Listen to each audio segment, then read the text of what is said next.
Switzerland's story begins in 1291, when three regents, Uri, Schwyz, and Unterwalden, signed the Federal Charter of 1291. This was not a kingdom. It was a defensive pact against outside control, especially the Habsburg dynasty. For centuries, Switzerland was a battlefield corridor between European powers like France, Austria, and the Holy Roman Empire. But something unusual happened. Instead of becoming an empire, Switzerland stayed fragmented and independent. One of the earliest defining moments came in 1315.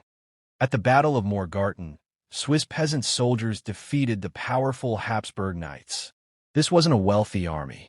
These were farmers using terrain and mountain passes against armored cavalry. This victory strengthened the idea that Switzerland could survive, not by expansion, but by defense and unity. Fast forward to the Napoleonic Wars. In 1798, Napoleon invaded and created the short-lived Helvetic Republic. But after his defeat, the Congress of Vienna in 1815 made a historic decision. Back-end index pointing writes Switzerland's neutrality was officially recognized by European powers. This meant something critical. Switzerland would no longer be a battlefield for Europe's wars. And this decision changed everything. During World War I, Switzerland was completely surrounded by warring nations. Germany, France, Italy, Austria, all at war. But Switzerland stayed neutral.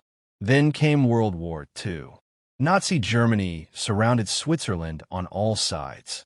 There were invasion plans, Operation Tannenbaum, but they were never executed. Why? Because Switzerland prepared a strategy called the National Redoubt, a plan to retreat into fortified Alpine defenses, making invasion extremely costly. So while Europe burned, Switzerland survived untouched. Switzerland's financial rise was not accidental. In 1934, the Swiss banking law made client information strictly confidential. This turned Swiss banks into global safe havens for wealth. During and after World War II, money from across Europe flowed into Switzerland. Not just legal wealth, but also controversial funds, creating long-term historical debate. But one thing was clear. Switzerland had become the world's safest financial vault. Outside banking, Switzerland built another identity. In 1905, Rolex was founded in Geneva. In the 19th and 20th centuries, Swiss watchmakers like Patek Philippe and Omega defined precision timekeeping.